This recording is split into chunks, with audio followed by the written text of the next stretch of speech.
డబ్బు, అనారోగ్యం, ఉద్యోగం, వ్యాపారం అప్పులతో బాధపడుతున్నారా? వెంటనే జేకేఆర్ గురువు గారికి కాల్ చేసి అపాయింట్మెంట్ తీసుకోండి.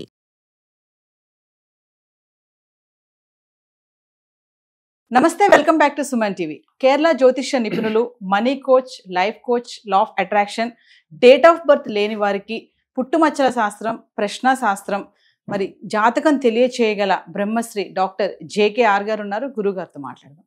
నమస్తే గురుగారు. నమస్కారం అమ్మా. గురుగారు, చాలా మందికి మనకు వీడియోలో మాట్లాడుకున్నాం, అనుకున్న స్థాయికి చేరాలంటే ఏం చేయాలో తెలియటం లేదు అనే దానికి.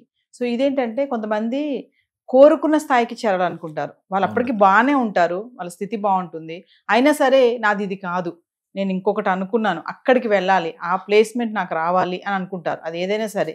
సో అలాంటి వాళ్ళకి ఏమైనా టెక్నిక్ చెప్తారా? మనిషికి ఒక స్థాయికి ఎదిగినాక మరలా కోరికలు మొదలవటం సహజమేనమ్మా. అంటే ఉదాహరణకి ఒక కారు కొనుక్కున్నారు, కొన్నాళ్ళు దాన్ని వాడిన తర్వాత ఇంకో కొంచెం రేంజ్ పెరగాలి అనేది సహజంగా ఉన్నదే, వాస్తవం కూడా అంతే. అలా ఉంటేనే కదా మనకు ఒక ఎదుగుదల ఉంటుంది, ఒక రకంగా మన ఆలోచనలు బాగా ముందుకు వెళ్తాయి, కోరిక ఉంటేనే. అట్లా ఉండటం అనేది మానవ నైజం. అయితే వాళ్ళు ముందు తెలుసుకోవాల్సింది ఏంటంటేనమ్మా, రోజు ఒక్క 15 నిమిషాలు ధ్యానం చేయడం, కనీసంలో కనీసం నేను చెప్పింది గంట చేయాలి, లేదంటే అరగంట చేయాలి, అట్లీస్ట్ 15 నిమిషాలు ధ్యానం చేయాలి. అయితే ధ్యానం చేసేటప్పుడు ఏం చేయాలి అంటే, ధ్యానం అంటేనే కొంతమందికి మనసు నిలకడ లేదు అనేది సహజంగా చెప్తా ఉంటారు. మీకు నిలకడ లేదు అంటే క్రమక్రమేపీ మీ ఆధీనంలోకి వస్తుందని గత వీడియోలో మనం చెప్పుకున్నాం.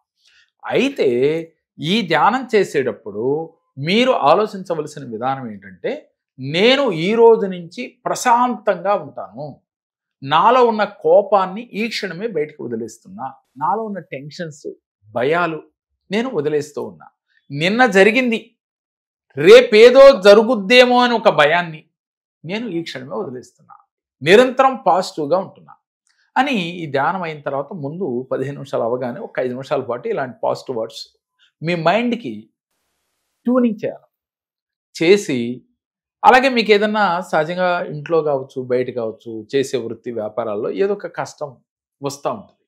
వచ్చినప్పుడు దాని గురించి ఎక్కువగా ఆలోచించకూడదు. నాకే ఎందుకు రావాలి, ఇలా నాకే ఎందుకు జరగాలి అని కాకుండా ఆ కోణంలో మీరు ఆలోచించకుండా, మీరు ఆలోచించవలసిన కోణం ఏంటంటే, దీనికి సొల్యూషన్ ఏమిటి. మనిషి సమస్య రాగానే, ఏ స్థాయిలో ఉన్నవాడైనా సమస్య రాగానే ముందు నాకే ఎందుకు ఇలా జరిగింది, ఎందుకు జరగాలి, ఎట్లా ఎందుకు చేసింది, అర్ధాంతరంగా నన్ను ఇబ్బంది పెట్టింది, ఇలా ఏదో ఆ సమస్యను బట్టి వాళ్ళు నెగిటివ్ భావంలోకి వెళ్తారు. కానీ సమస్య రాగానే సొల్యూషన్ గురించి ఎతికిన వాడే జీవితంలో ఉన్నతంగా. ప్రతి వ్యక్తి చేసేది సమస్యలోకి వెళ్ళిపోయి బాధపడుతూ ఉంటాడు. తెలివి గలవాడు, ఉన్నతంగా ఎదిగేవాడు చేసేది సమస్యని ఎలా క్లియర్ చేయాలి అని ఎదుగుతాడు. మరి మీరు అలా ఎదుగుతున్నారా, అలా సమస్యను క్లియర్ చేయాలనే ఆలోచన దృక్పథంతో మీరున్నారా అనేది ముందు మనం క్వశ్చన్ చేసుకోవాలి. ఈ ధ్యానం చేయటం వల్ల వీరికి వచ్చే ఆలోచన, సమస్య వస్తుంది అని తెలియగానే సమస్యను క్లియర్ చేసేట్టుగా వీళ్ళ మైండ్ వెళ్ళిపోతూ ఉంటుంది. కాబట్టి ధ్యానం చేయండి అని చెప్పే దానికి. రెండవది, ఒక ఆనందం వచ్చింది, ఏదో వీళ్ళకి అనుకున్నది జరిగింది, అది ఇంకా బాగా ఆనందం, చెప్పలేనంత ఆనందం, మీరు కోరుకున్న దానికన్నా ఎక్కువ జరిగింది. అప్పుడు మీరు దానికి అమిత ఆనందం కూడా కరెక్ట్గా ఆనందపడండి. బాధని, ఆనందాన్ని ఒకేలాగా తీసుకోమని చెప్తూ ఉంటాం మనం. అయితే దీంతో పాటుగా ఆనందం వచ్చినప్పుడు ఆనందాన్ని స్వీకరిస్తే మీలో పాజిటివ్ ఎనర్జీ వస్తుంది. నెగిటివ్ వచ్చినప్పుడు కూడా దాని సొల్యూషన్ గురించి ఎతకాలి తప్ప బాధపడకూడదు. ఇక్కడ ఈ రెండింటికి వ్యత్యాసం అదమ్మా. ఇందాక ఏమన్నాను, రెండింటిని ఒకేలాగా తీసుకోవాలన్నాను కదా. తీసుకోవాలన్నప్పుడు మీకు మళ్ళీ వెంటనే ప్రేక్షకులు ఒక డౌట్ వస్తుంది, ఆనందం వచ్చినా కూడా దానికి ఆనందపడకూడదా అని. కాదు, ఆనందం వచ్చినప్పుడు ఆనందపడండి, కానీ సమస్య వచ్చినప్పుడు మాత్రం సొల్యూషన్ గురించి ఎతకమన్నాను. ఆనందం వచ్చినప్పుడు ఇలాగే ఇంకా మరిన్ని ఆనందాలు రావడం కోసం ఏం చేయాలో ఆలోచించాలి. అక్కడ ఇక్కడ ఒకే ఆలోచన, కానీ తీసుకునే విధానంలో తేడా. ఇలా ఏ వ్యక్తి అయితే ఆలోచిస్తాడో వారు ఉన్నతంగా ఎదగటానికి దోహదపడతాయమ్మా. కేవలం ఒక ఆలోచన ఎదుటి వ్యక్తి జీవితాన్ని మారుస్తుందమ్మా, తన జీవితాన్ని కూడా మార్చేస్తాం. ఎదుటి వ్యక్తిలో మంచి ఆలోచనలు రాకపోయి ఉండొచ్చు, ఇతను ఒక ఐడియా ఇవ్వచ్చు, ఈ ఐడియా తనకు బాగా ప్లస్ అయి ఉండొచ్చు. నువ్వు గనక బాగుపడితే, నీలో నీ ఉన్న దుర్గుణాలని నువ్వు మార్చుకోగలిగితే, నువ్వు రోజు కూడా నీ మనసు నీ అధీనంలో పెట్టుకోగలిగితే, నీ ఆలోచనలు ఈ విధంగా ఉంటాయి.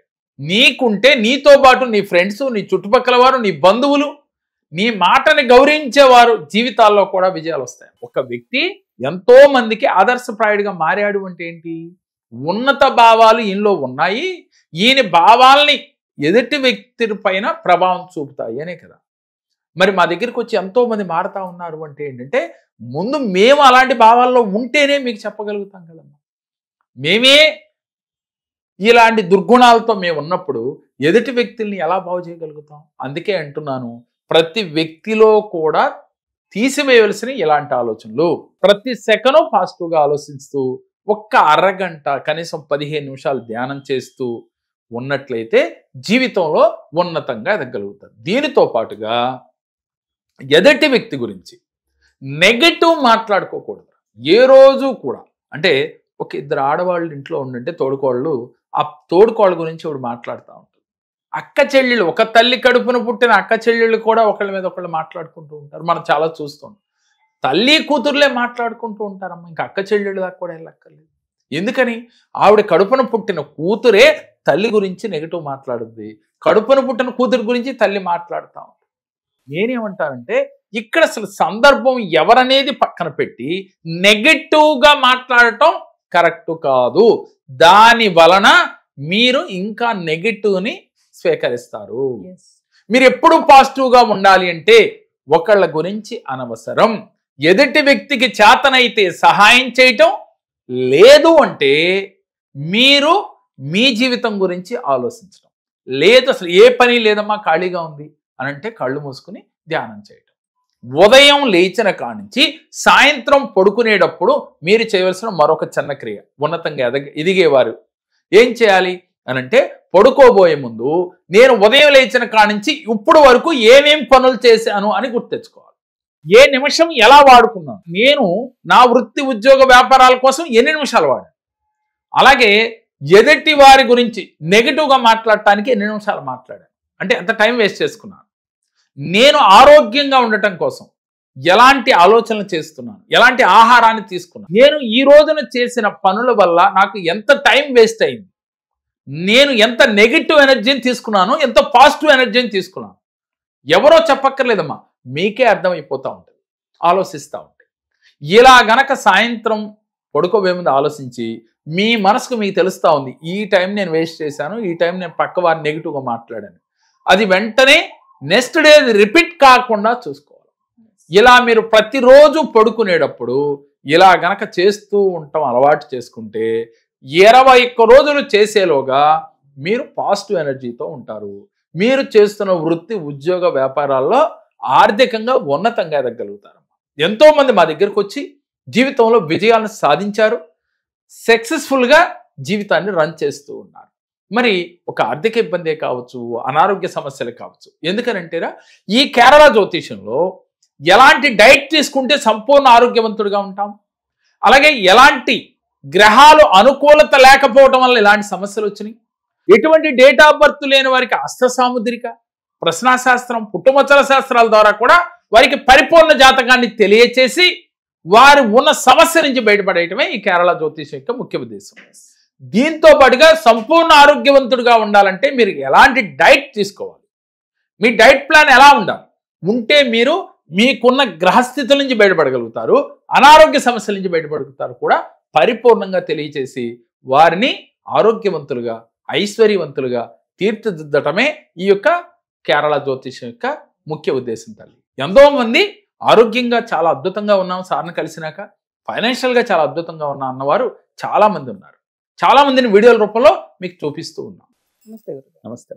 మా పాప వివాహ సంబంధం గురించి జేకే సార్ గారి దగ్గరికి వచ్చాము. ఆయన చెప్పిన రెమెడీస్, మంత్రాలు మేము ఉపయోగించాము. 3 నెలల లోపల అనుకున్న సంబంధం కన్నా ఒక గొప్ప సంబంధం రాగలిగింది. 3 నెలల లోపల మా సమస్యలన్నీ పరిష్కారం అయ్యి ఒక మంచి సంబంధం వచ్చి నేను అనుకున్న స్థాయి కన్నా మంచిగా చేయగలిగాను.